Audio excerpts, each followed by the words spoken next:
Good morning. Welcome to Matenaer On Air. Jane Matenaer, Greg Bach, and Calvin Butenoff coming to you live from our studio at Radio Park in Racine. You can always join us. You can call. You can text. The number is the same. It's 855-752-4842. Leave a comment if you're watching on the live stream on Facebook, YouTube, and what used to be Twitter. We have a very, very busy show coming up for you. Governor Evers would like to see Wisconsin residents have a say in referenda. There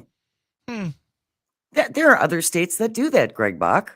I think like half of them already do that. Yes, many states do that. And Governor Evers would like to see Wisconsin residents have a little say about what gets on the ballot. Of course, Popcorn King Robin Voss has some thoughts about that. Shouldn't surprise anyone. We'll be talking about that after the 10:30 news. The citizen referendums. Of course, the flags are flying at half-staff today and will be throughout the month. Not everyone is happy about that. I'll let you guess who. We'll talk about that a little bit later on. Next hour, this is something that I think Greg has kind of flown under the radar a little bit. If you're going to be traveling and you're going to be traveling overseas. It was not intentional, actually. If you're going to be traveling, and especially overseas, and not just overseas, but within the country, there have been some changes, and you're going to need the correct documentation. So we will be kicking that around after 11 o'clock. We have an update on the boat stuck at Bradford Beach. We finally know who that boat belongs to. Would you say we put a face to a McBodie face? Oh, look at you. They're looking for a little help, apparently. The owners of that boat that's been stuck there for well over a month. After the 11:30 news, the Golden Globes were last night. We will take a look at the rundown of the winners and highlight some of the speeches, and then we will wrap it up as we always do with This Shouldn't Be a Thing. Today, it's the high and dry edition. If you ever have a thing that you think should not be, send it in to Greg and me at Jane Says, JANESAYS, Jane Says at civicmedia.us. Going to start off the show today, though. It is January 6th. It is the 4-year anniversary of the attack at the U.S. Capitol. According to some, it was a day of love, Greg Bach. Yes. A day of love, not necessarily from some of the officers who were defending our lawmakers and our Capitol. Aquilino Gonell, who was one of the Capitol police officers protecting us that day. He has an article in the Bulwark today and the headline reads, "I was nearly killed on January 6th. 4 years later, I feel betrayed all over again. The people whose lives I protected sided with my attackers, but they weren't the only ones who let me down." I don't know about you, but I watched all of it unfold live on television. I did as well. I was working at the barber shop, and it was a quiet day, and I was watching it happen, and all of a sudden I'm seeing people rushing the stairs and fires being lit and guns going off. It was I remember standing up and saying to my coworkers, something really wrong is happening right now. And it was absolutely tragic to watch.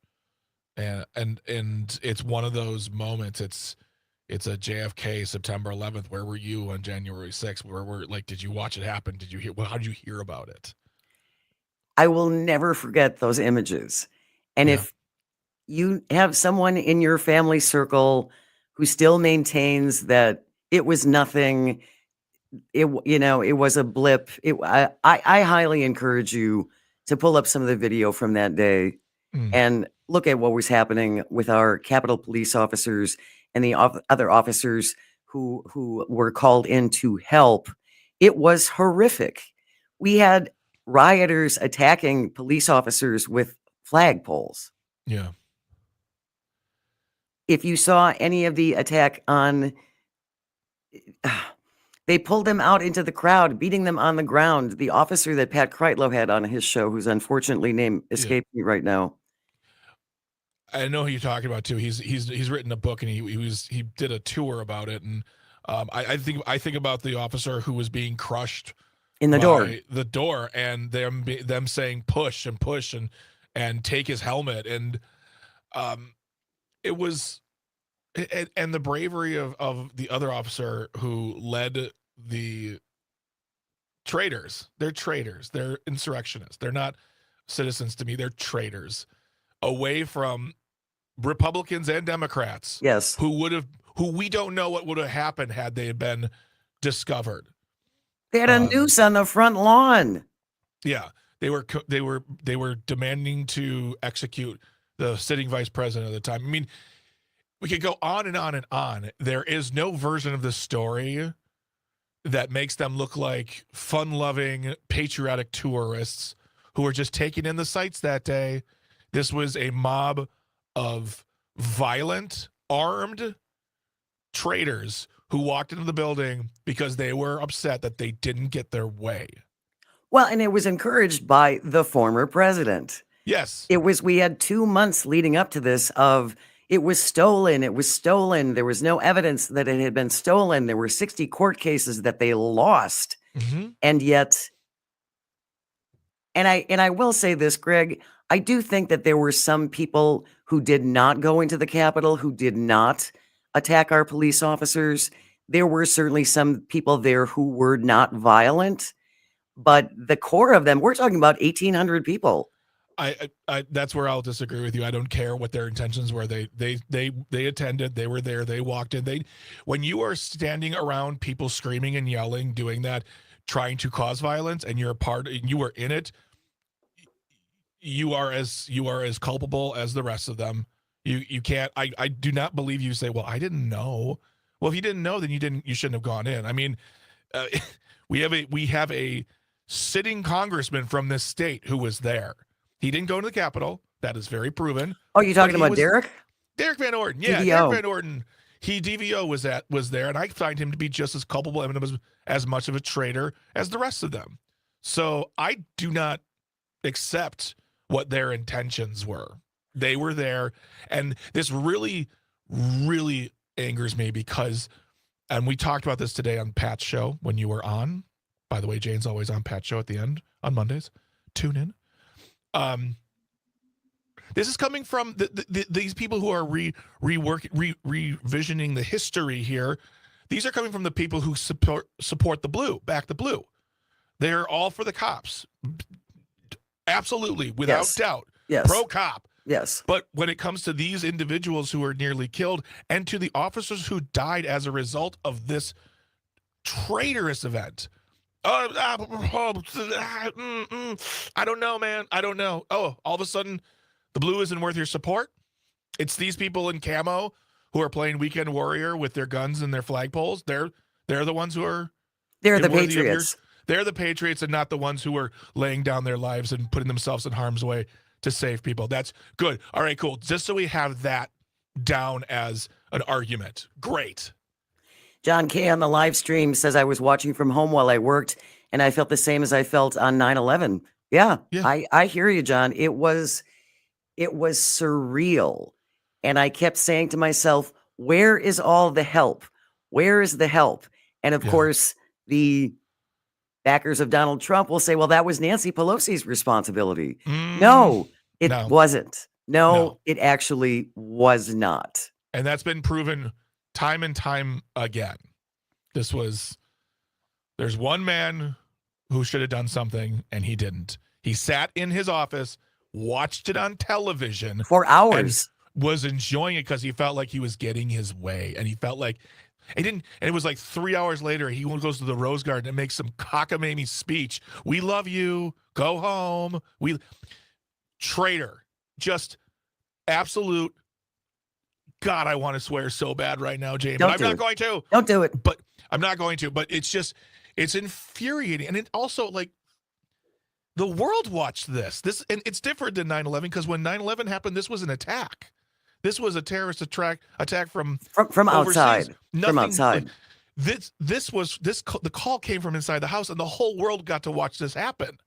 In America, where we're supposed to be so strong and so powerful, it was just absolutely mind-blowing to witness. And for a moment, I thought, oh, Of course, we'll be united on this one. We know who the The perpetrators bad guys are. are. Yeah. Not so much if you ask the elected officials who were there that day. Well, it's interesting that you say that, Greg, because Tom Dreisbach on Twitter has a whole series of what our Republican lawmakers said in the immediate aftermath of Mm-hmm. January 6th. Yep. This is within the first 2 days. Yeah. Because as you'll remember, Kevin McCarthy then, after what, 4 days, flew down to Mar-a-Lago Yep. and completely rehabilitated Donald Trump Yep. and brought him back to life. This is what Yes. John Thune said, who is now Senate Majority Leader, about January 6th. A shrine to democracy for our country and the world was overrun by violent extremists seeking to overturn an election. We must hold those responsible to account. Senator John Morasso, the violence and destruction have no place in our republic. It must end now. Mitch McConnell, January 6th was a disgrace. American citizens attacked their own government. They used terrorism to try to stop a specific piece of domestic business they did not like. Senator Marsha Blackburn, these actions at the U.S. Capitol by protesters are truly despicable and unacceptable. While I am safe and sheltering in place, these protests are prohibiting us from doing our constitutional duty. I condemn them in the strongest possible terms. We are a nation of laws. Yeah, maybe not so much, Marsha.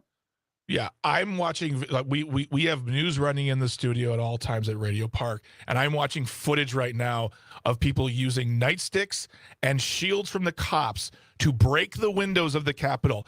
Spell out for me where Love Fest begins. Spell out to me this was a tour and not an attack. Were you watching what happened on January 6th? What do you think about where we are now? 855-752-4842. Stay with us. You're listening to Matenaer On Air. This is the Civic Media Radio Network.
Good morning. Welcome back to Matenaer On Air. Jane Matenaer, Greg Bach, and the Calvinator on the board, coming to you from our studio at Radio Park in Racine. You can always join us. You can call or you can text. It's the same number, 855-752-4842. Leave a comment if you're watching on the live stream on Facebook, YouTube, and the platform that Job of the Musk continues to actively ruin. You can also text or call via the Civic Media app. It's absolutely free if you haven't downloaded it yet. Go to wherever you get your apps and look for the Civic Media app. Download it. Again, it is absolutely free. Today is the 4th anniversary of the January 6th attack at the U.S. Capitol, and we were just taking your comments and talking about they're Republicans now trying to rewrite history and essentially say it was a day of love and these are patriots, and Donald Trump has already said he's going to pardon all these people who attacked Capitol police officers. I am still astonished by this. I am still astonished that it's on videotape. We've seen it. I watched it live, and yet they continue to maintain this alternate reality. Thanks a lot, Kellyanne Conway. That it was not, that this did not happen. Jean from Eau Claire is on the line. Good morning, Jean. Thank you so much for joining us. What did you want to say? Well, thank you so much for covering this. I really appreciate it. This is the most significant day that I've ever seen, except for, to 9/11 and that. But this is comparable as far as the assault and the attack on our democracy. And then the guy that caused the attack, who was mainly inviting people there, for the day, and we're going to the Capitol. I can still hear him. We're going to the Capitol. He's nuts. And it's like all these people, and then watching, and I was watching from different sources because I had on internet, and then I had on local television, and I had a cable station. And it was like, so they were saying, it was just one station covering it. It was all different news sources covering it. And it was unbelievable. And then the attack on the rule of law. I mean, we've been waiting forever to see this guy get his comings. The rule of law. We're up the creek without a paddle. If you said, how are we today? We're up the creek without a paddle, but we still cannot let people forget, because this is so significant. And the way they're attacking our schools, all of our public institutions, I've said from day one that other countries or anybody's not going to attack us from the sky. They're going to attack our institutions, and they're going to attack from within. And we got Ramaswamy and the other guy there, and they don't even belong there. Yeah, they sure don't, Gene. Thank you. Nobody elected Vivek Ramaswamy or Elon Musk, as far as I'm aware. And Doge isn't even an official government program, right? Yeah. No, it's not full. It's not a funded department yet. Nancy from Wausau is on the line. Thank you for joining us, Nancy. What did you want to say? Well, I was so glad that you brought it up about these people that are backing the blue. Regardless of what party you belong to, if you're backing the blue and then you're backing what happened there. And I wonder, I see so many of our law enforcement who also back Donald Trump. And if he gets into when he gets into office, yeah. And what if he, pardons all these insurrectionists? How does that make them feel about their fallen comrades? Did their lives not matter? Well, and that's a question, Nancy, that I think about all the time. It's like you want a certain respect from the community. In some ways, you demand respect from the community. And when we say something like, well, what about these individuals who gave their bodies and their lives to protect democracy in Washington, D.C.? There's never an answer, because they have to face their own hypocrisy, and they don't want to do that, whether they are a police officer or not. The people who back the blue but also think these insurrectionists are just tourists, they can't deal with their own hypocrisy. They just cannot. And go ahead, Greg. I was just going to say, and we can never forget this, ever, because this is the most violent example of Trumpianism and the most violent example of the hypocrisy that they just absolutely support. Well, and what I think is especially dangerous about this, Nancy, too, is if he pardons all these guys and the Proud Boys and the 1%ers and all of those guys, that gives him his own militia. Yeah. Right? That Yeah. essentially gives him his own personal Donald Trump militia who he can send out to wherever he wants. And apparently they'll be pardoned no matter what they do. That's what is so dangerous about this. And even if he doesn't do that, these individuals, over 1,000 of them, are going to walk around this country with a pardon in their back pocket, thinking they can walk into any store they want, say anything they'd like, and you have to deal with it because the president said I could. This is, from a funny aspect, they're going to be insufferable. From a terrible aspect, this is pardoning traitors, period. There is no argument.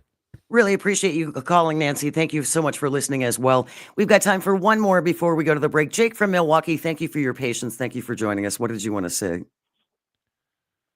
Yeah, right now the 6 was horrible, but right now it's just moot. I mean, fact is we're gonna have to start like really fighting. A meme on Blue Sky or whatever isn't gonna stop some of the stuff that's gonna happen. Mm-hmm. And to be honest, it's gonna be bad and it's gonna go fast. The most vulnerable are already being attacked. LGBT, sex workers, all those people in red states are going to be doxxed heavily. Yeah. Migrants are going to be put into camps. I mean, this is going to be bad. Conventional wisdom, you have to throw out the window. So, yes, January 6th sucked, and we see what's going to happen. Well, now the foot soldiers are going to get to work. Yep. Yeah, as terrifying as that is, Jake, I don't think you're wrong. Thank you so much for calling, and thank you for listening. It's not good, no matter how you look at it. And if you just want an idea of how not good it is, check out Mark Pocan on Twitter, and he commented on the anniversary of January 6th. Look at some of the comments to Mark Pocan's post. It's astonishing.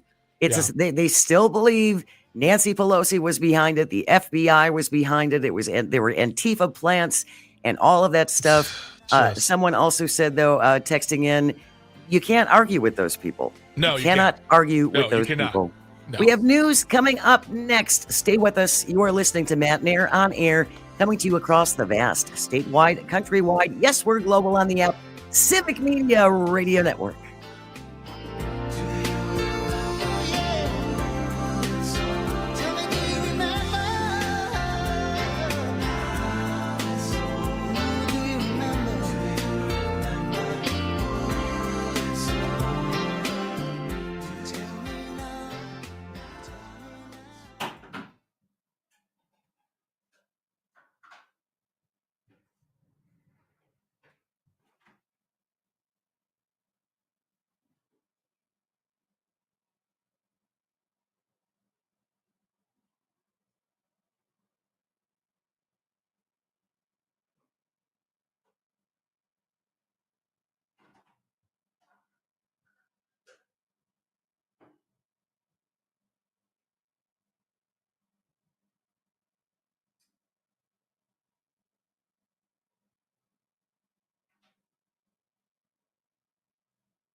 Good morning. Welcome to Matenaer On Air. Jane Matenaer, Greg Bach, and Sweet Cal B. Coming to you live from our studio here at Radio Park in Racine. You can always join us. You can call, you can text. The number is the same. It's 855-752-4842. You can leave a comment on the live stream if you're watching on Facebook, YouTube, and what used to be Twitter. Coming up after the 11 o'clock news. If you're going to be traveling just across the country and certainly out of the country, there have been some changes that are going to be kicking in, and you need to be aware of it. I think that kind of slipped under the radar a little bit, Greg Bach. So I don't want you to have an unpleasant surprise when you're trying to, I don't know, go to England or go overseas or go to Mexico, whatever. We will talk about that after the 11 o'clock news. We'll do a little recap of the Golden Globe Awards that were last night, and we will wrap it all up as we do every day with This Shouldn't Be a Thing. Today it's the High and Dry edition. Ooh. Stick around for that, coming up at around 11:51. This broke this morning. Governor Evers announcing he will ask the Wisconsin State Legislature to create a pathway to allow Wisconsin citizens to place laws on the ballot without legislative approval. We have a sound clip, Greg Bach, do we not? We do have it's the announcement from Governor Evers about this aspect of the biennium budget. Calvin, can you play the clip? I'm hopeful that as we ring in a new year in Wisconsin after fair maps, we will see a legislature that's more collaborative, more responsive, and reflects the will of the people of the state. So today I'm announcing, a provision I'll be including in the biennial budget to require the legislature to give the people of Wisconsin a pathway to enshrine the will of the people.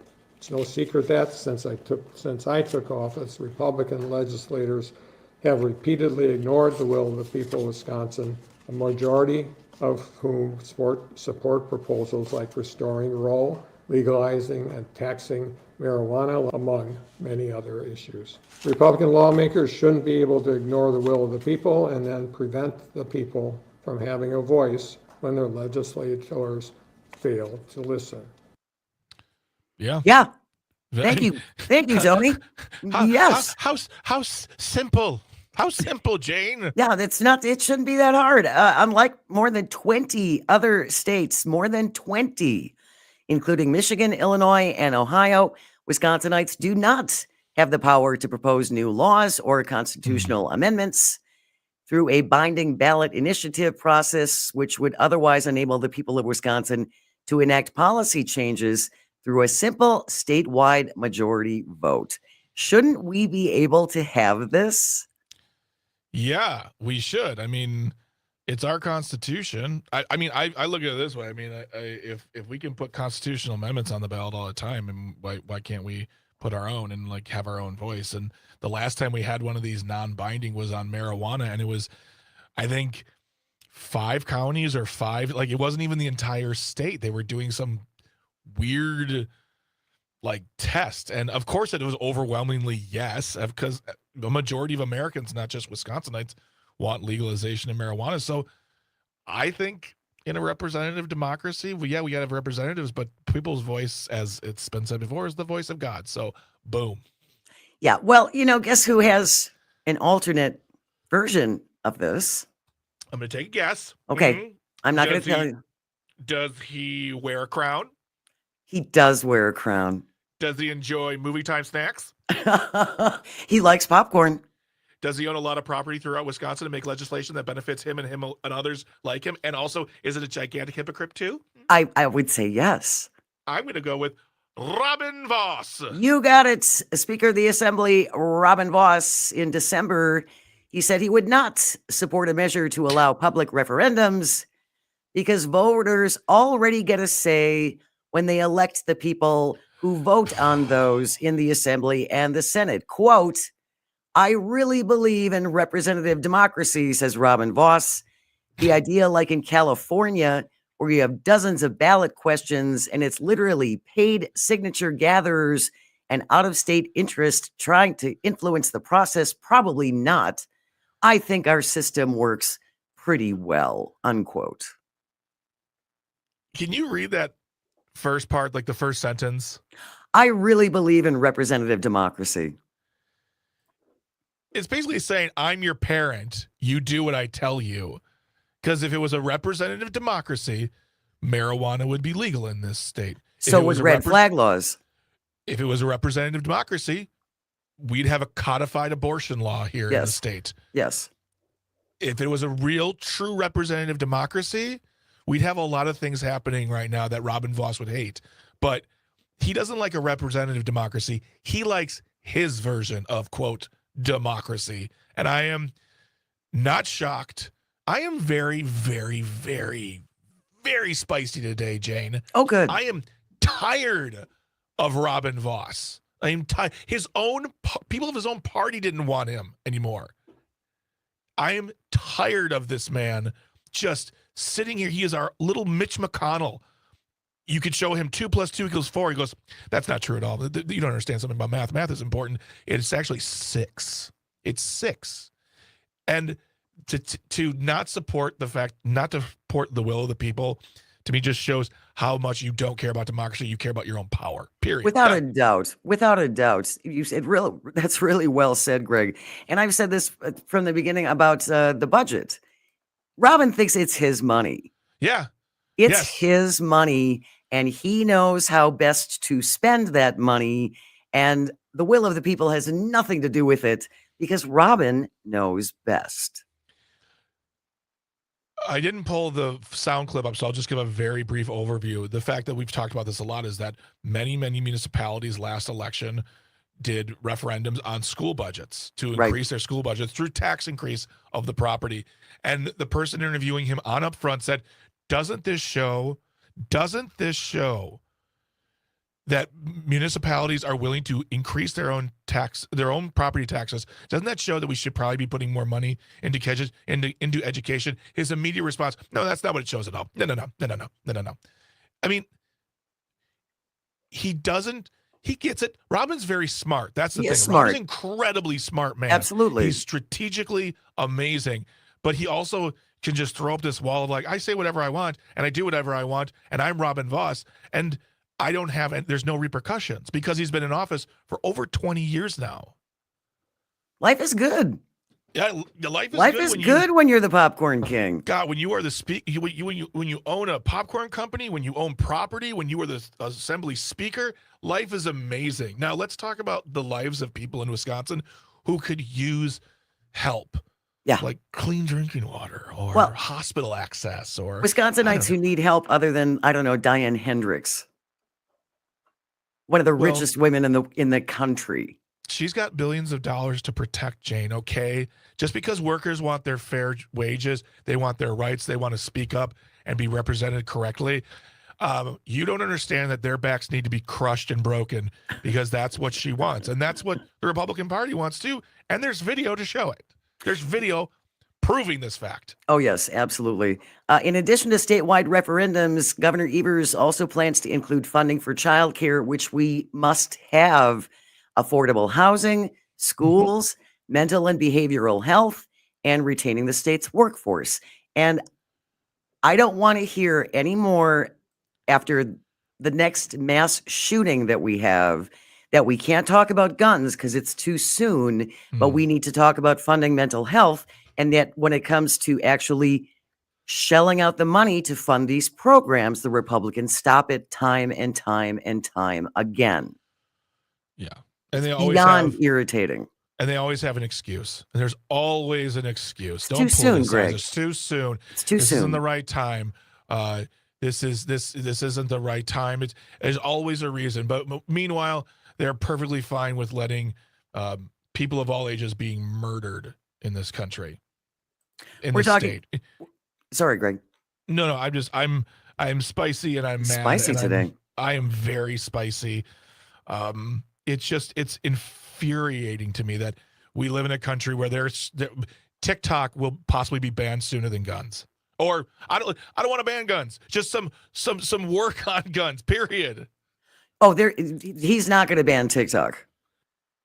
Donald Trump is Donald Trump is not going to ban TikTok anymore. He was all about that before he got elected. Yeah. Now he got elected, and apparently TikTok was a big help to him. So Mm. now it's like, no. I like TikTok now. Now TikTok's going to stay. Yeah, he's not going to ban TikTok, regardless of whether or not it is a security issue for the United States. Yeah. That's not what's important to him. No, it's not what's right for and I'll come. I'm sorry, I made that federal for a moment. We'll come back to Wisconsin. What's right for the people of Wisconsin, whether it's healthcare, childcare, or having our voices heard and telling our leaders this is what we believe. It's not important to them. Not important to Robin Vos. Not important to Devin LeMahieu. Not important to the GOP in Madison, or the representatives in Congress and the Senate of this state.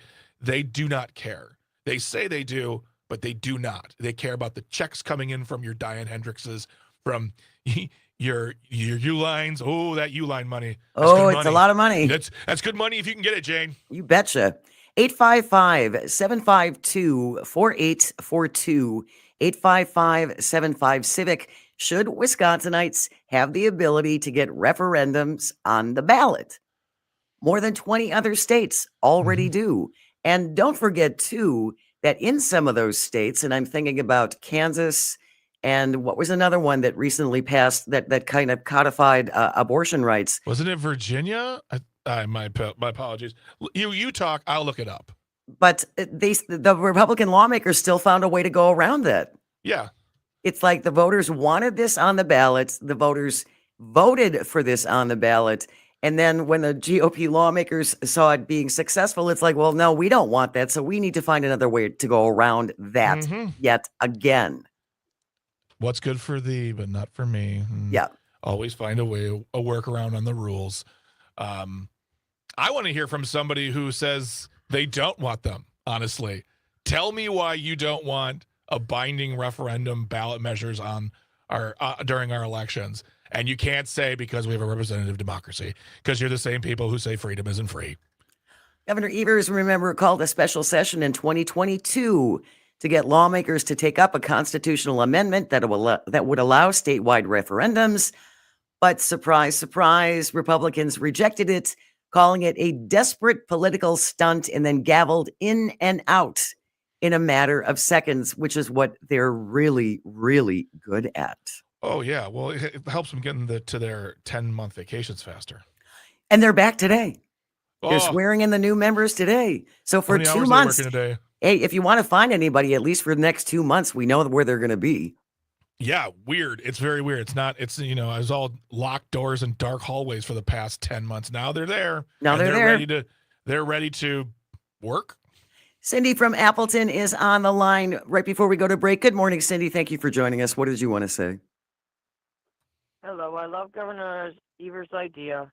And Robin Vos and the Republicans, I don't understand why people don't see through this, because every time there's an election, it seems like more and more people are voting for the right people, the right-wing people, instead of people that understand this. And I don't get why people don't see through this. It's so obvious that the Republicans, especially Vos, only give a damn about one thing, and that's themselves, just like this idiot that's coming into the office on the 21st.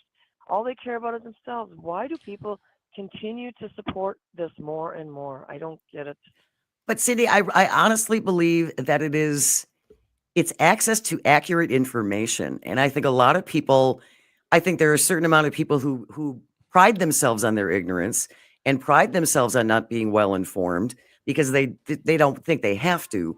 And then the other part of it is, I think it's just lacking access to accurate information, and that is what Civic Media has been trying to do for the last 2.5 years. We're not giving up. Hopefully, you won't give Nope. up either. Thank you for listening, Cindy. Really appreciate it, and thank you for calling in. When we return, someone's unhappy about flags. We'll kick that around next. You're listening to Matenaer On Air. This is the Civic Media Radio Network. What's your choice? Girl, yeah. What's your choice? Girl, yeah. Tell me, girl, what you gonna do? And tell me what are you trying to prove? Girl, you don't need to know what we'll do. So come on now, say it's me and you.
And that's going some for the Yankees by gum. Red, white, and blue, I am for you. Honest, you're a grand old flag. You're a grand old flag. You're a high. Good morning, and welcome to Matenaer On Air. Jane Matenaer, Greg Bach, and the Board Lord coming to you from our studio at Radio Park in Racine. You can always join us. You can call, you can text at 855-752-4842. Leave a comment if you're watching on the live stream on Facebook, YouTube, and what used to be Twitter. After the 11 o'clock news, there are some new travel requirements, not just for people who are going to be traveling overseas, but if you're going to be flying within the United States. And with everything in the news lately, it's really easy for people this stuff to get skipped. So we're going to give you a little heads up about some of the things that are changing as we enter this new year of 2025. We're going to talk a little bit about flags and flags flying half-staff. The flags are flying at half-staff in Wisconsin today. Governor Evers ordered those to fly at half-staff to honor former Wisconsin State Senator George Petak. He died on December 24th at the age of 75. Petak, elected to the Racine Unified School District Board in 1983, served in a number of positions until 1990. He was elected to the Wisconsin State Senate and represented the 21st Senate District.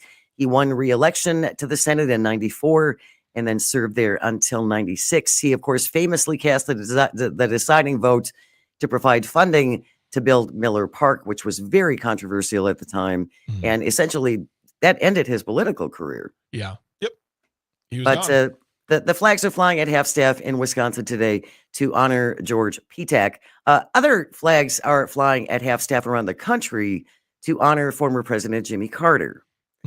Jimmy Carter's funeral is going to be this Thursday, but the flags are going to fly at half-staff, I believe, through the end of this month. And I believe that is traditional to have them fly at half-staff for 30 days. Yeah, for a president, absolutely. So, and yes, I've only seen one flag not at half staff, and I'm like, like everything's a statement now, or I almost want to be like, hey, show some respect. Well, not everyone is happy about these flags flying at half staff to honor former President Jimmy Carter. Want to take a guess who? Let me guess. Is he a convicted felon? Yes. Adjudicated rapist? Yes. Rather orange in complexion. That would be accurate. 45th and 47th President Donald Trump. Ding, ding, ding, ding, ding, ding, ding, ding. You I got did it. two today. The most thin-skinned man on the planet is very unhappy that flags will be flying at half-staff to honor someone else when he is inaugurated on January 20th.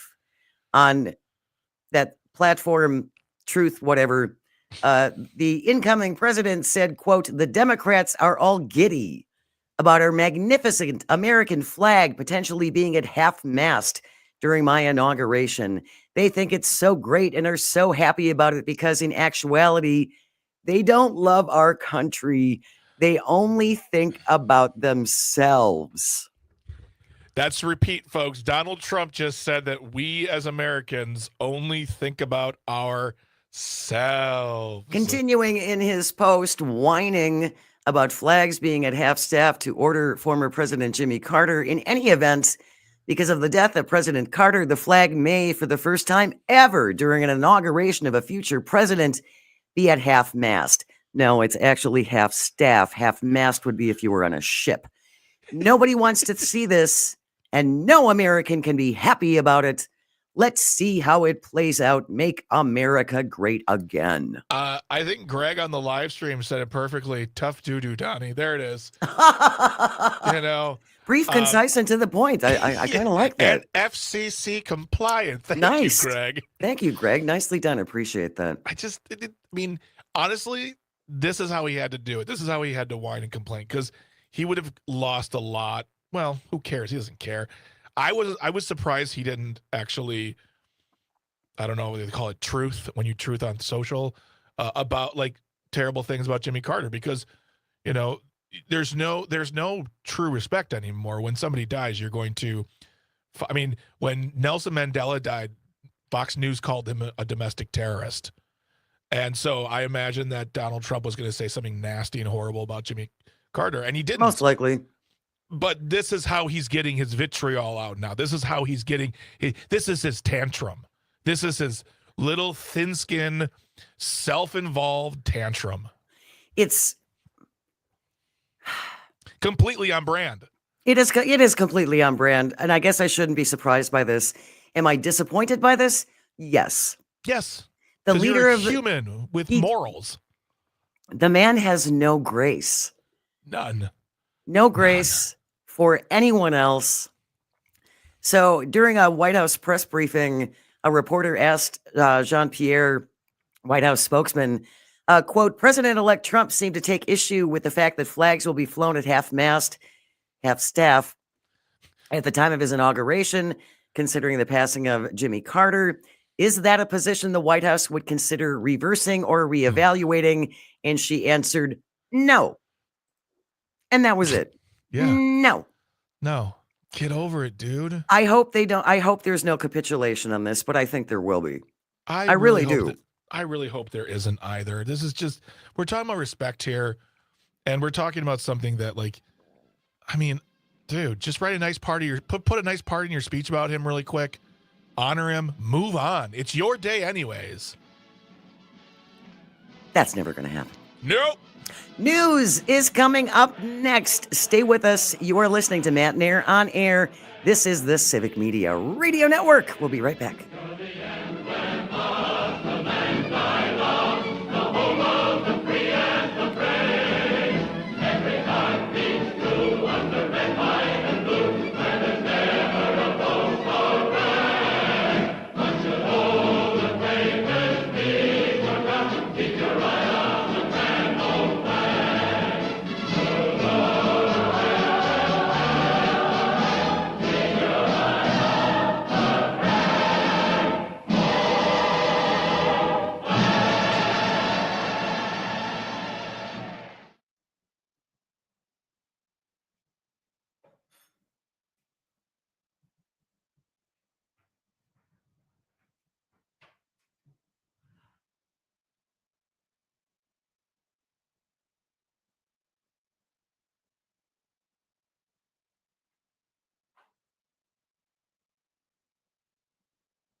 Good morning. Welcome to Matenaer On Air. Jane Matenaer, Greg Bach, and Calvin Butenhoff coming to you live from our studio at Radio Park in Racine. You can always join us. Call or text. The number is the same, 855-752-4842. Leave a comment if you're watching on the live stream on Facebook, YouTube, and what used to be Twitter. On the way this hour, we have a little update for you from the SS Minnow that's been stranded along Bradford Beach since, I think it's October, Greg, right? Yeah, it's been a while. It's been a while. Well, we finally have an update on the boat that's been stuck there for a while. It's become its own little tourist attraction. That's just sad. It's cold out. People need something to do, I guess. After 11:30 news, we will talk about the Golden Globes, which were last night, celebrating Hollywood. And I'm very happy with one particular category. We will talk about that in a little bit. And then we'll wrap up the show as we always do with This Shouldn't Be a Thing. Today it's the High and Dry edition. Stay tuned for Tisbat coming up at the very end of the show. Wanted to start off this hour, though, with travel thing. There are travel changes. Yeah. So if you're going to be traveling in the U.S. or abroad, it might be a little trickier because of these new requirements. Among them, if you plan to travel to the United Kingdom, you're going to have to pay a small fee on top of everything else. The new UK travel requirement could disrupt one of the largest international airplane routes. This is out of the Miami Herald. U.S. International Trade Administration shows that over 20 million people flew between the U.S. and the UK in 2023, starting on May 7th. Wow. Every American traveling domestically. So if you're going to fly to Kansas City or you're going to fly to Florida for a vacation, starting May 7th, every American traveling domestically must use a real ID instead of other driver licenses or ID cards at airports. The real ID is an updated driver's license or ID card that meets federal security standards. Now, Greg, you got this not too long ago. Yes. I got mine on my birthday, or the week of my birthday, because mine was set to expire this past year. And I will say that two things. One, don't sit there and go, wait a minute, we have to get this now? We've had to for 4 years. They've been pushing it back since COVID. Yes. It was actually going to be mandated in 2020, and they rolled it back year by year by year, and now they're sticking by it. So we've had 4 years.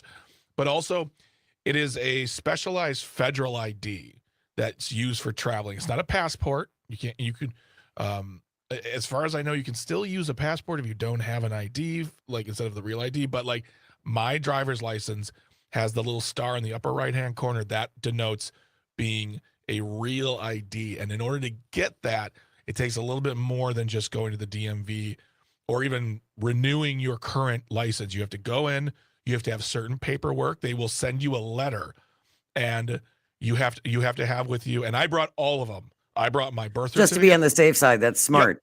Yep. I brought my birth certificate, my social security card, my passport, my current ID, the letter they gave me, which counts as a piece of paper that like addressed you. And then you have to bring something that has your address on it, whether it's a bill or something that's official from the city, but you have to have documentation of who you are to get that ID. If you have that, I'm not kidding you, Jane, I was in and out in 13 minutes. Seriously. Yes, it was a very fast process. I mean, of course, I went after the show, after lunchtime, so it was early afternoon, but still, if you need to get one, get it now and go to their website and it will tell you what you need. You should honestly, if your driver's license is coming up for renewal, it's best to just do this now and you'll get a letter in the mail saying the process, the steps in order to get your real ID. But yeah, they won't let you on planes. Right. And we don't want you to be surprised by this. You know, there are going to be a lot of angry people in there this are going to be yes, there are. Absolutely. So we want you to be prepared for this. This real ID requirement again kicks in on May 7th. Yep. So you want to be prepared for that. A lot of people are going to be going on spring vacations and stuff like that. Mhm. Now, I tried to get a real ID. It was probably about 8 years ago. Okay. Before it was mandated. It was early on. It was very early on in the process. Yeah. And I have a passport. Mhm. So I brought my passport. Yeah. I brought my birth certificate, which is a copy. It's not Okay. my original birth certificate. It's a copy, so it doesn't have a raised seal on it. Yeah. I brought my social security card that my parents gave me when I was a kid. Yeah. I managed to hang on to that all these years, which is remarkable. But when I went to get my real ID, I was rejected Why? because she said my social security card did not have the entire piece. There was a perforated line, Yeah. and I was missing the part that was above the social security card on that perforated line. It's like, I don't know what to tell you. This is the only social security card that I have. Mm-hmm. And she rejected it. So I don't have a real ID. Well, I mean, I'm assuming now. You said you did about 8 years ago. I think it was 7 or 8 years ago. Yeah. I'm assuming maybe by now the strictness of it all may have been like, or they've got new methods of because they didn't have, like, I had my passport, my social security card, and my birth certificate in my hand, and she took my birth certificate. She didn't ask for the social security card. She didn't ask for maybe because she saw them in my hands, but she didn't ask for those. If you have them, I would take them. If you don't have them, you can go to the social security website, order replacements now. You should always have it, and don't carry it with you. Put it in a safe place. Yes. But you can replace those items because, like we said, this is going to take place in May. And if you're planning on traveling, you don't have that real ID, they will turn you away most likely. And I have a feeling that on May 7th, one of the things we will be talking about is bedlam at the airport with people losing their minds because they didn't know they had to get, even though this has been enacted for a while now. But again, it gets under the radar and people forget. And I just don't think that we haven't seen a whole lot of this in the news lately. Yeah. Which is why it's important to just remind folks to be prepared for this. Now, you would think that a passport would supersede everything. Yeah, I mean, honestly, you think any version of ID would, like, if you have your passport and your social security card, those two things should be like, this is me. Well, I have a global entry card, which you mentioned. Oh, well, that's big But to shooter. get my global Brag. entry card, I had to meet and be fingerprinted by the FBI. Yeah. Shouldn't that carry a little more weight than my old social security card? And I think at this point, it's just like, they're just, I don't know who's writing the law on this one, but I just think they like, have them bring these things and whatever and move on. Cause like, I mean, I have TSA pre-check and I had to go to a place and get fingerprinted, get my Right. picture taken, sign a thing, the whole rigmarole. And I mean, I don't know, like, I don't understand why we need to have a real ID? It's never really been explained to me, other than, because if you my real ID looks exactly like my driver's license. So except why for doesn't my except for the little star. yeah? So why doesn't my driver's license just do? Calvin? No one's. Yeah, I guess if you don't already have one, you might have to go through a process of getting one. But my driver's license already has a star on it, and I never did anything additional to get a real ID. Really? Yes. Hmm. Do you have a counterfeit driver's license, Calvin? I'm kidding. Calvin has a counterfeit. So when's the last time you got your driver's license? Like you went to the DMV to get your driver's license? Well, so I got it when I was 16, and I think that expired when I was 19, so maybe then. You may have just gotten it then. I mean, you may have just had. I don't know. I have no idea. I'm telling you, I put this off for so long because I was so afraid that I was going to be missing documentation. Anytime they say bring something from home, it freaks me out because like I get so many things online. Right. I don't get bills sent to my house. It's all online. And when you told me about your social security card, I'm like, well, I have my original and I have a replacement. What do I do? Like am I gonna walk in and just get upset? But no, I mean, I literally walked in there. It would have been sooner had I not filled out the wrong paperwork. Actually, filled out the right paperwork, doubted my intelligence. Oh, no. Filled out another piece of paper, and then she gave me a piece of paper and said, here you go. It was the original document. But it was really quick and easy and simple. And honestly, if you have questions, just go to the DMV and ask them. Yeah, absolutely. Nobody likes going to the DMV. It's not a top 20 thing to do, but we need to get this done. If you are a traveler, even within the state on a plane, just go there if you have any questions. Starting January 8th, 2 days from now, starting on Wednesday, Americans traveling to the UK has to apply for their electronic travel authorization screening program. This costs about $13. It's good for multiple entries into the UK for 2 years.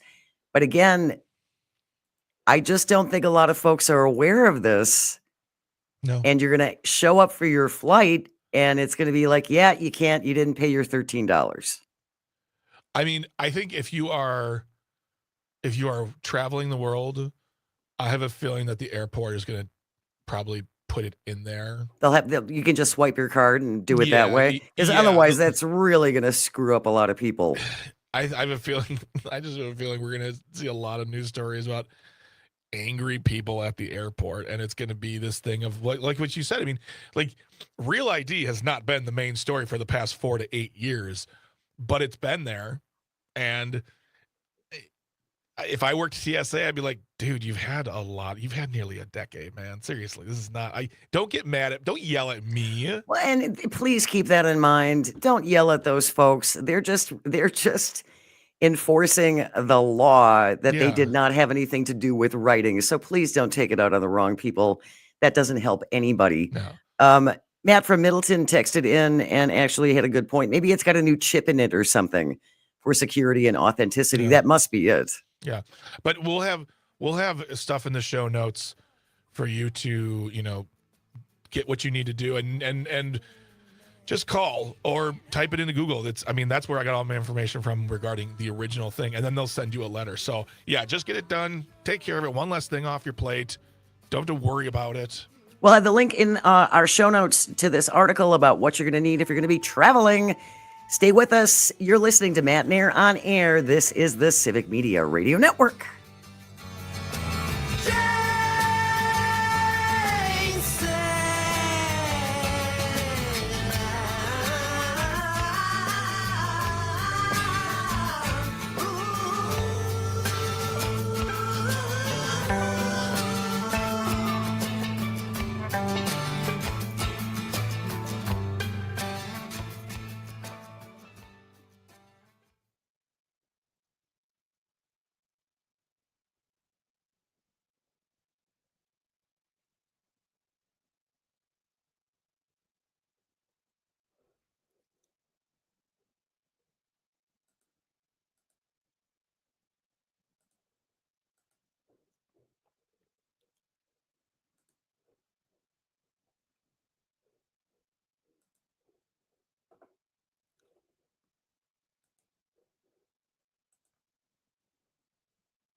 Good morning and welcome to Matenaer On Air. Jane Matenaer, Greg Bach, Calviente on the board, coming to you from our studio at Radio Park in Racine. You can always join us, call or text. The number is the same, 855-752-4842. Leave a comment on the live stream on Facebook, YouTube, and what used to be Twitter. After the 11:30 news, we'll do a little rundown of last night's Golden Globe Awards. I checked out the fashions, which I like to do. I did not watch the ceremony itself. I haven't seen so many of the movies. Some of the TV shows, though, I certainly have. So we will kick around the Golden Globes, and then we'll wrap it up with This Shouldn't Be a Thing. Today, it's the High and Dry edition. Stick around for that. Right now, though, we do have an update on the boat stranded near Bradford Beach since October. This from WISN reporter Emily Pofall. Headline reads, owners of Milwaukee's mystery boat stranded near Bradford Beach speak out. The owners say the boat washed ashore in October after they hit a storm and ran out of fuel. The boat, called Deep Thought, washed ashore between Bradford and McKinley beaches in October. Richard and Sherry Wells, who live in Mississippi, own the boat. They say they plan to retire and live on it. But as they were heading out of Milwaukee, they got stuck in a storm and ran out of fuel. After staying with the boat for 2 days and trying to get it unstuck from the sand, they went home to Mississippi and left it there. All right. See you later. Sherry Wells said, we had planned to get to the marina at Milwaukee, but they weren't able to make it. The couple said the Coast Guard is charging them $400 a day to leave the boat where it is. Holy cow. Wait, how long has it been? It's been There since October. Oh, Mother Glory. They said it's going to cost anywhere from $20,000 to $30,000 to have the boat removed.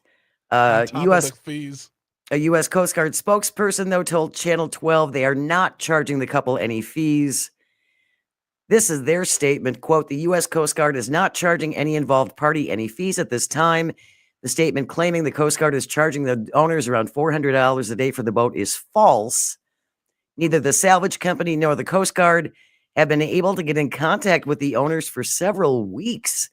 This article is the first time we've heard anything from the owners since shortly after their boat became stranded last year. So the boat got stuck and they just went home. Didn't contact anybody, didn't contact the Coast Guard, didn't say, oh, by the way, that boat that's stuck, that might be ours. Well, what do you want to do? Just leave it. I don't know. Let's go home. Like, that's crazy pants to me. Since it washed up, Deep Thoughts, the name of the boat has been renamed the Minnow. Passerby have adorned it with stickers, graffiti, and Christmas lights. The Minnow now has its own Google Maps designation. We did it, America. We did it. Wait, is the boat's name Deep Thought or Deep Thoughts? Deep Thought. Okay, here's where, as a nerd, do I have a problem with this. Uh-oh. If you're not familiar with Deep Thought, that comes from, I'm assuming it is a reference to The Hitchhiker's Guide to the Galaxy. Deep Thought is the smartest computer ever to be created. It calculates the question of life, the universe, and everything. And that's a whole other book I could talk about, but I won't. Point is, this was not a smart move by people. Like the gas, the running it ashore, the leaving it. The whole thing speaks to people who do not deserve boat life. A salvage company called Jerry Salvage, we talked about this last week, had already tried and failed to tow it. The company says they spent around $18,000 and they were unable to free the stranded boat. Sherry Wells says she'll continue to work with the salvage company to get the boat towed and pay them back for the work. She does say, it's cheered me up seeing the videos of everybody doing stuff with our boat. They didn't know who we were, but it kind of seemed like they were having the fun that we wanted to have. I guess I would just say to those folks, maybe you should have a refresher boat owner course. I mean, like making sure you have enough fuel. Yes. Yeah. Let's start there. Let's make just that the top basics. Of the list. Let's make that top of the list.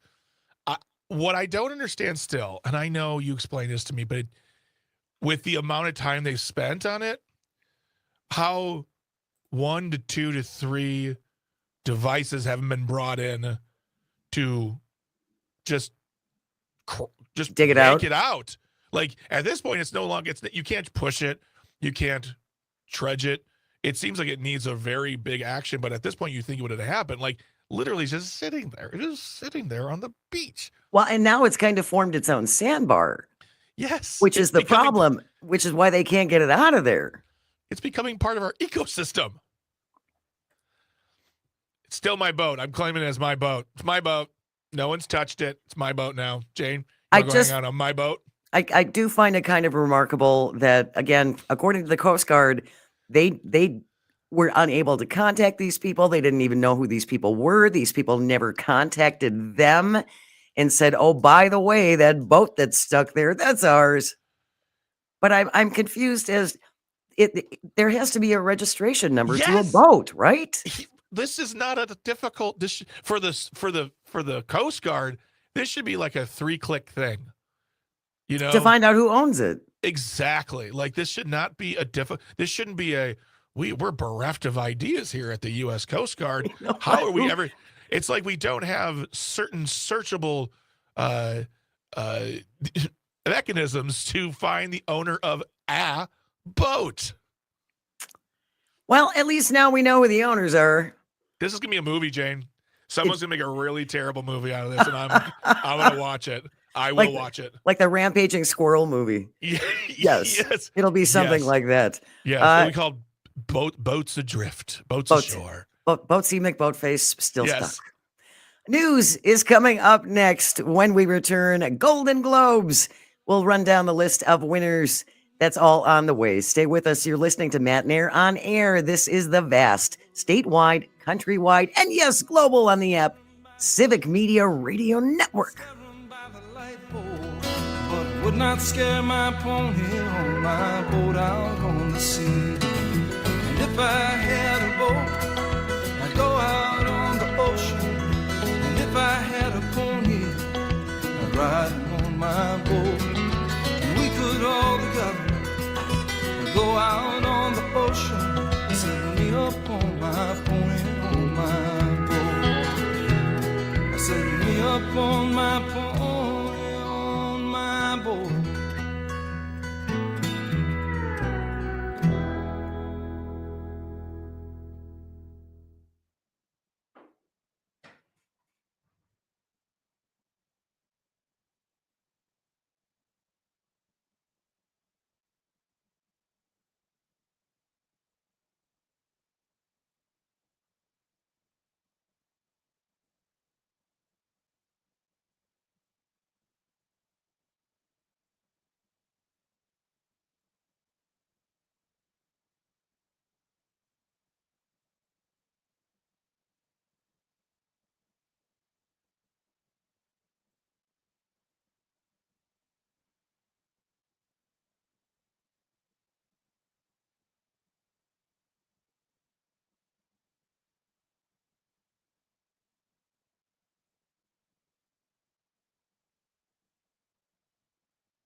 Jane, you're on mute.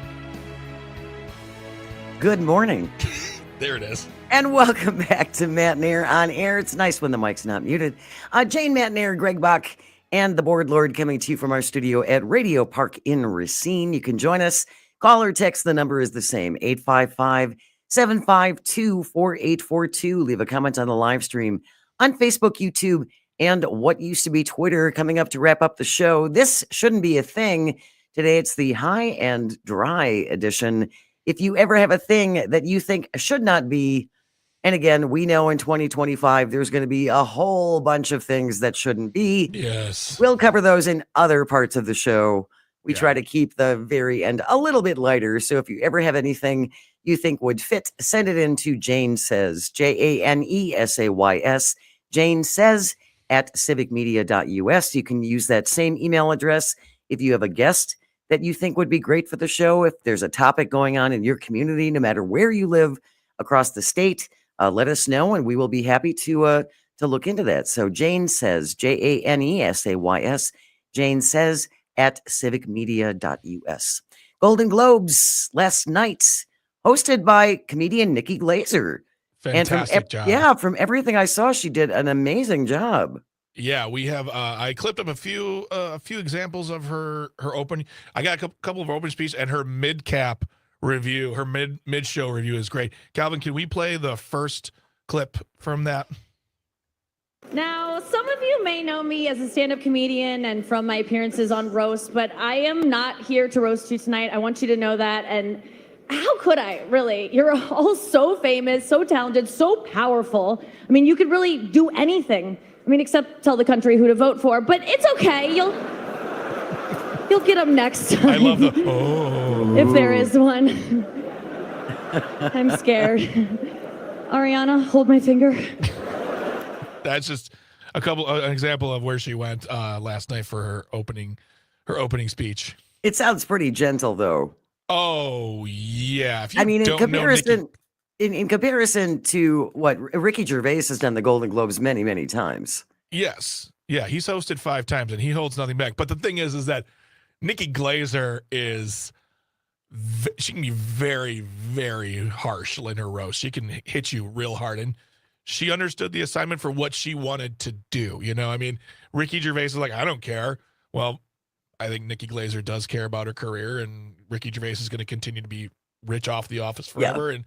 But she was fantastic. And I mean, they were genuinely laughing at jokes. It wasn't that weird Hollywood. Oh, you're so funny. I'll destroy you, child. I'm delighted. I'm delighted because Tina Fey and Amy Poehler. yes, they hosted the Golden Globes too, but it's Yeah. women don't get that slot very often. They don't. And Nikki Glaser, I mean, like, not so much about that slot of hosting, but I think one of the reasons why is because when you put a woman in there, they make commentary about the lack of representation in those ceremonies and those awards. And, Hollywood people aren't the best. They think they're doing the good work, Jane. This year, Jane, we hired an Asian lady in this movie. We're doing the good work. But when you point out the strict lack of diversity in directing and acting and writing and especially jobs of power, real power production. Yeah. I think it's like let's just have a fun year this year. But Nikki Glaser brought it. It was great. The Brutalist was named Best Drama. Amelia Perez, Best Comedy Musical. I am only vaguely familiar with both of those. The Brutalist, starring Adrian Brody. The other big winner was, on the TV side at least, was Shogun. Yeah. Won Yes. Best Television Series for Drama. I am delighted about this. I feel vindicated. Hacks was named Best Television Series in a Musical or Comedy. Not The Bear, which is not a comedy and should Let not it be in that category. So I am delighted that Hacks beat The Bear. But who won for Best Actor in a non-drama comedy? Jeremy Allen White for The Bear. So just get over it. That's fine. But again, just as a Hollywood, you have Jane's permission. It's fine. I just think The Bear is not a comedy and it does not Okay, fit in that category. And they stuck it in that category because they figured they could win there. I don't think that's true at all. I think they stuck in that category because when the show first came out, it was more comedy than it is now. So I haven't watched it since the first season, so I'm Yeah. kind of behind on that. no, and not at all biased. No, of course not. Not at all biased. If you haven't seen Hacks yet, It's it is incredible. Yeah, it's and I love Gene Smart, and I love that this has been I love seeing rebirths or just the rediscovering of these comedic legends. Because to me, I grew up with Gene Smart on Designing Women. I was going to say, So I've known of her for 40 years, and that whole thing of like, oh, where have they been? Well, they haven't gone anywhere. They do theater, they do smaller movies. They may take a break, but when they come back, they'll come back strong. And Jean Smart does not waste time. She is so good. oh yeah, it's her performance is spectacular. Hannah Einbinder is her sidekick in that, who did not win. Jean Smart did win. And Hannah Einbinder, by the way, in Hacks, is Lorraine Newman from Saturday Night Live's daughter. That's her in real life. In real life, Oh, learn something new every day. right? One of the things we have a clip of this, and I believe it's the next clip. I think this is very interesting.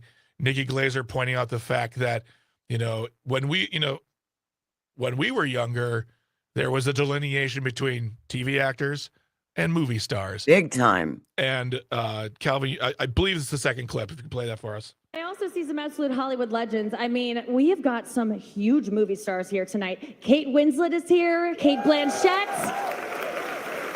Colin Farrell.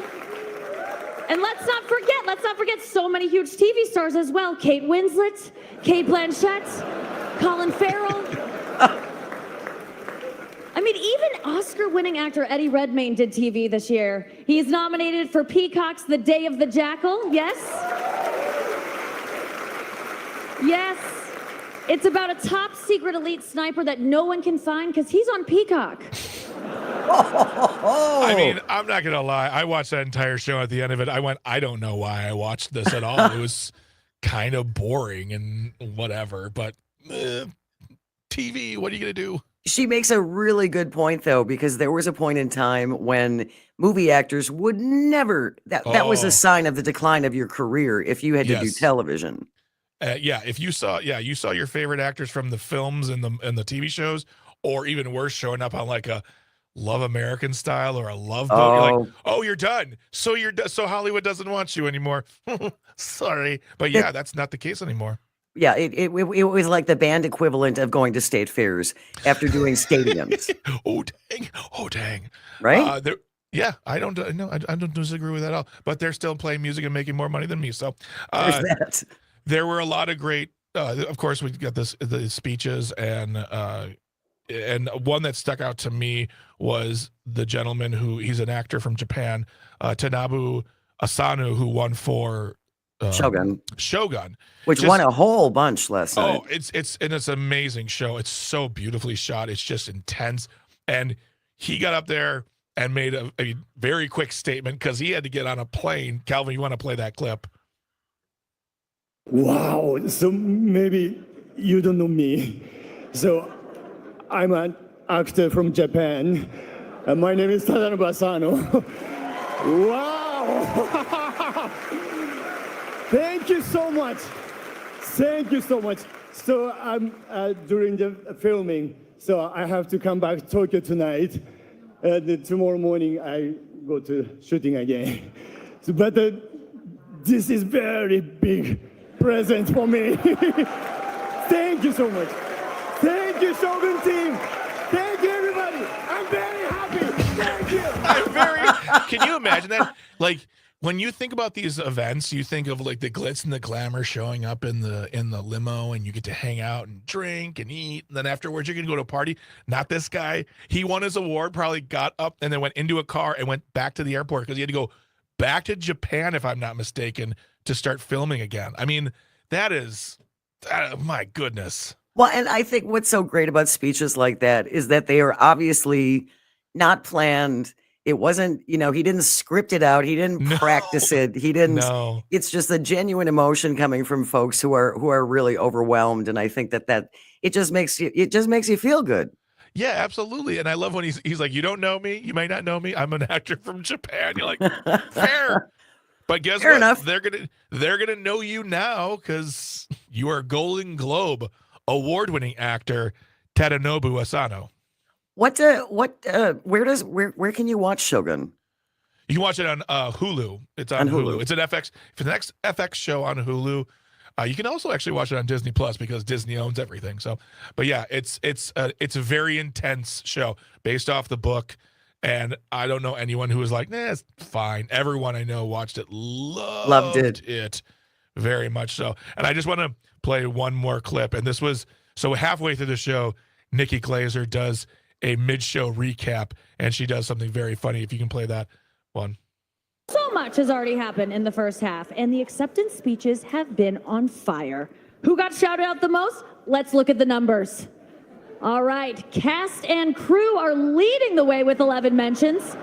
Moms are holding strong with 3 shout-outs. God, creator of the universe, 0 mentions. And Mario Lopez, host of Access Hollywood, 1. All right. No surprise in this godless town.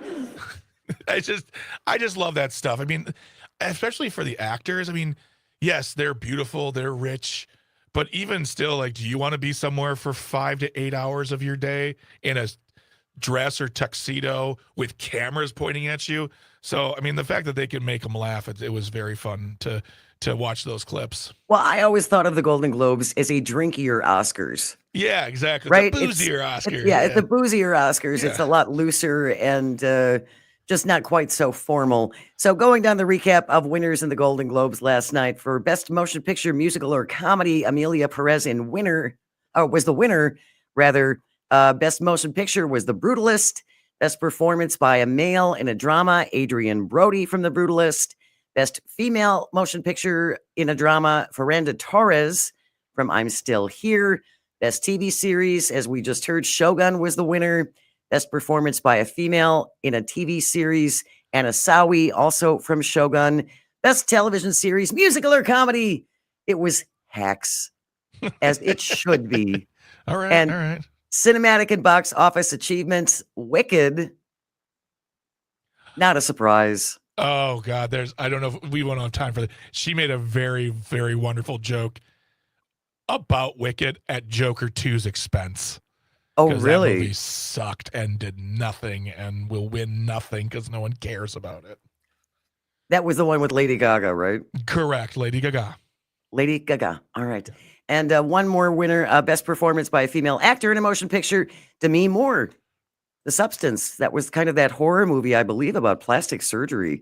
I remember. Yes. Yes. And can I just say, Demi Moore looks amazing. Yeah, and I have a feeling. So I watched the show Landman with Billy Bob Thornton. She's on it. She hasn't done a lot this season. I have a feeling in season 2 it's going to pick up because it's like you're Demi Moore. My goodness, give her more. But yeah, so More than just a peripheral character. exactly. All right, stay with us. When we return, we will wrap everything up with This Shouldn't Be a Thing. Today it's the High and Dry edition. Stay with us. You're listening to Matenaer On Air on the Civic Media Radio Network.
Welcome back to Matenaer On Air. Jane Matenaer, Greg Bach, and Dr. Slide on the board, coming to you from our studio at Radio Park in Racine.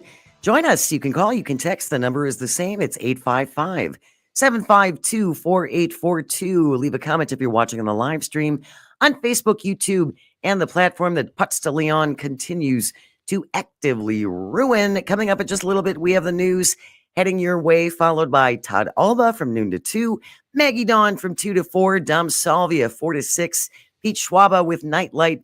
Really nice way to wrap down your evening. Nightlight from 6 to 8 p.m. And then tomorrow morning, bright and early, we started all over again, 6 to 8 with Pat Kreitlow from Up North News Radio. He will be joining us tomorrow at 10:33. And of course, Earl Ingram kicking it off from on WAUK at 8 a.m.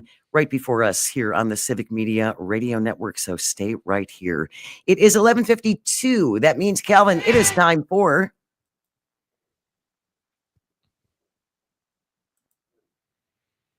This shouldn't be a thing. And of course, if you ever have a thing that you think should not be, send it in to Greg and me at Jane Says at civicmedia.us. This one from Sky News. Headline reads, Mosh Pit Nappy, designed to avoid queues at gig loos, sells out. Now, Jane, you have experience in the world of England. You know, they say I do. My different husband things is to- English. Yes. He is English. Can you translate to the good listeners of the show what they mean when they say nappy? They mean a diaper. Yes, they do. So I would change this into American and put mosh pit diaper designed to avoid lines at long bathroom lines, sells out. Yep. Although America's really adopting cues. I hear a lot of Americans say Q. Yeah, Q is catching on. Lou, not so much. No. The black pleather accessory includes metal studs and chains and prevents bathroom breaks from spoiling your concert. An adult incontinence nappy designed for concert goers to avoid long queues at toilets is on sale. The limited edition pit diaper, specifically for mosh pits at concerts, was available for around $75 until it's sold out. It's sold out. Yeah, of course it did. I'm a metalhead. I get this. This is So- made for people like me. I'm in my late 40s. Are you familiar with this U.S. company, Liquid Death? Yes, they make water. Wonderful, delicious water. A sparkling water brand known for its unusual heavy metal style images and marketing. Yeah. The promotional material for this nappy says, quote, if you've been to a concert, you know the scariest place isn't the mosh pit, it's the bathroom. Now you can avoid having to brave that hellscape with the new pit diaper. Adding it helps fans relieve themselves in the safety of the mosh pit. Oh, no. Oh, yes, Jane. Would you say that to someone who was wearing, adult diapers and just living their life? Some people have issues. I accept them for who they are. But that's not what this is. Jane, I'm not hearing you right now. This is people who are too lazy to leave the mosh pit to go to the restroom and then come back. We're going to say potato. You see it as that way. I see it as guys who look like me or who are older, who can't stop dressing like 19-year-old skateboarders, who are like, I want to get in the pit. And they're like, oh, no. And then, they may go to the bathroom, but they're not going to make the run. So, hey, man, we live in a state where they invented something called a stadium pal for Packer fans. Well, I cannot judge anyone on this. You make a good point there, unfortunately. Thank you very much. I would just think it would be so uncomfortable after a certain period of time. Yeah, absolutely. But, the power of metal, Jane, is full Is that what it force. is? It takes over your entire body. It's not until 2 minutes after you walk out of the venue, you can be like, oh, God, I'm covered in wee. Ugh. The company has teamed up with an adult incontinence brand to produce the black pleather accessory, which includes metal studs and chains, apparently to give a little oomph to your diaper action. Get a little oomphy to your dookie. Well, I say rock on, my friends. Don't let your weakened bladders hamper the love for metal music. The metal always wins. Liquid Death also has some other merchandise, including Misfortune cookies, fortune cookies, but have bad fortunes, a soap designed for psychopaths, and a can of drink duct taped to a wall for $5.2 million. That's equating itself to the banana on the wall. That's You called kinda gotta social love that. commentary. Yeah, That's you social kinda- commentary right there. Gotta kind of love that. Liquid Death. We should get sponsored by them, Jane. Sure, we'll work It's on that. really good water. And you forget it. I'm not going to follow it down to its ultimate path. You get the water at the beginning and you catch it at the end. There you go. There It's it a is. full circle There thing. it is. That wraps up today's edition of This shouldn't be a thing. News is coming up next. We will be back with you tomorrow with Pat Kreitlow at 10:33. Thank you, Greg and Calvin, and all of our engineers. Without you, nothing works. And thank you most of all for calling and for texting and for listening. It absolutely means the world. I hope you find some joy today and you have the chance to share it. Stay with us right here on the Civic Media Radio Network. We'll see you tomorrow.